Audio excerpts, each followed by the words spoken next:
Hello students, in this video we are going to study basics of coordination compounds. Alright, we are going to study what does the Werner theory has spoken about coordination compound, what is the difference between double salt and coordination compound, and what is the meaning of coordination number. So here we begin with coordination compounds. The compounds in which the central metal atom, okay, we have central metal atom and it is linked to number of ions or neutral molecules, isn't it?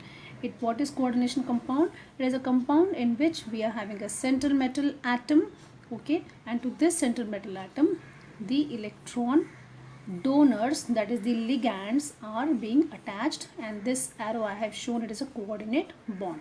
Now coordination compounds are of three types. Fine. The first, if you can see, there is no charge on this molecule. Okay. So coordination compounds, there are neutral complexes. So there is no charge on the particular molecule in this also and this also. And the second type, if you see, there is a positive charge. There is a positive charge. Second is cationic complexes. Okay, cationic complexes, wherein we can see that metal is there, this is metal and this is ligand, that is the electron donor molecule, and there is charge of +3. Now we can also see that negative charge is there. So the third type on the basis of charges which the complexes acquire is anionic complex. So now we are going to study coordination compounds, how they were explained according to Werner's theory of coordination compounds. Now students, according to Werner theory, metal is present in the center. Okay, metal is present in the center of the molecule, and around this particular metal there are two spheres. Okay, there are two spheres, imaginary spheres. Fine. So the innermost sphere, which is very closer to the metal, it is called as I would say it is inner sphere. Okay, it is inner sphere, and innermost sphere it is also known as coordination sphere. The other name is coordination sphere. Also it is called as secondary valency. Secondary valency. Fine. Now let us try to understand the next part. So this is number 1, the innermost sphere. Okay, now we move on to the outer sphere. So here we have outer sphere. Okay, this I will point out over here. Here we have point number 2. So we are having outer sphere. Okay, outer sphere is also known as ionization sphere. Okay, the other name is ionization sphere. It is also called as primary valency. Primary valency of the metal atom. Fine. So we are having two spheres around the metal atom. Now suppose this is the example. Cobalt is there, 6 ammonia molecules are there. So it means in the inner sphere, now this is known as inner sphere, there are 6 ammonia molecules. So I will represent like this: NH3, NH3, NH3. 3 molecules I have drawn, 4th, here is 5th, and here is 6th. So I will mention the coordinate bond by this single arrow.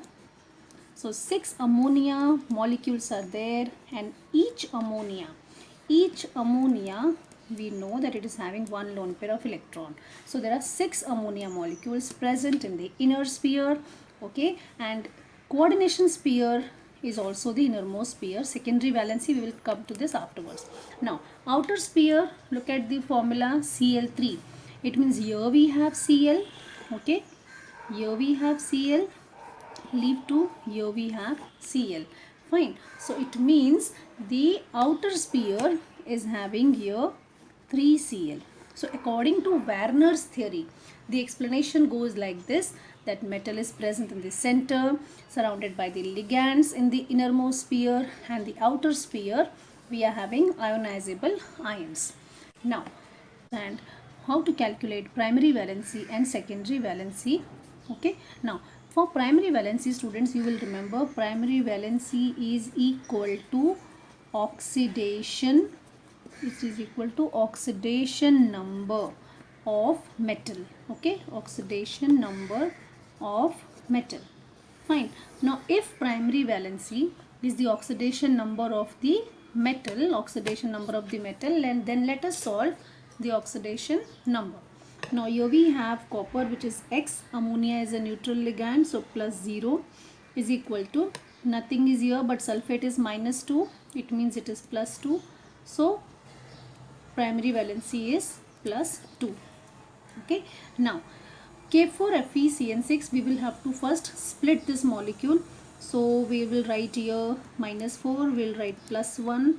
Okay, so X minus 6 is equal to minus 4, X is equal to plus 2 is the primary valency over here. Fine. Now this compound also we will split. It means here plus 1 is there, here minus 1 is there. So this is X minus 2 is equal to minus 1. So X is equal to plus 1. So plus 1 is the primary valency. Now, so it means primary valency means oxidation number of the metal, which in one of the videos I have explained how to calculate the oxidation number of the metal. Now, look at the secondary valency. Students, secondary valency, you have to remember, it means it is the coordination number.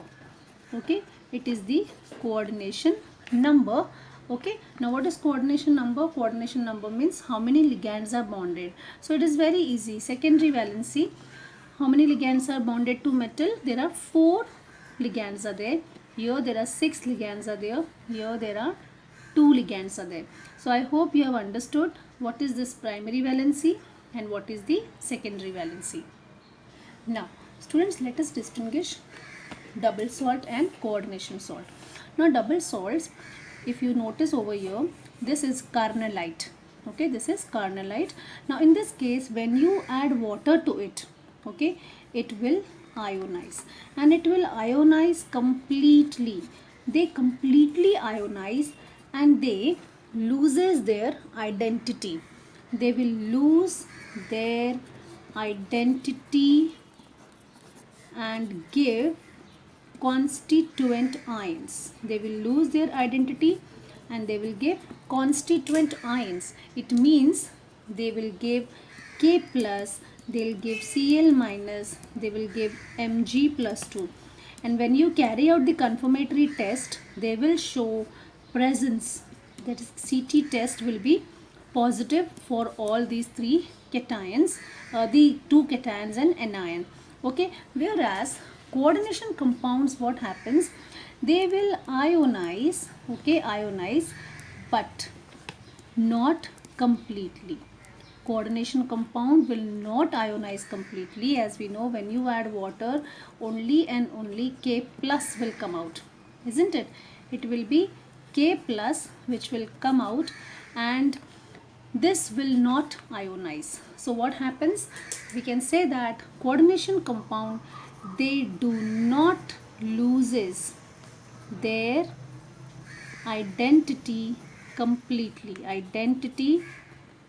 And they do not loses their identity completely. Okay, they do not lose their identity completely. Fine. So double salt means when you add water, they will ionize completely to give all the constituent ions. Okay, suppose we have one more example with us. Let us say FeSO4, and we have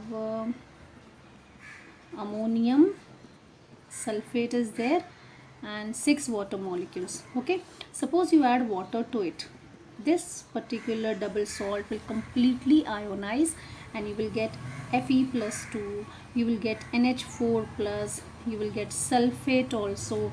Okay, so all these anions and cations will be formed, and they will show confirmatory test positive. So double salt loses its identity completely to give all the constituent ions, whereas coordination compound can give only and only the anion or the cation which is present outside the sphere.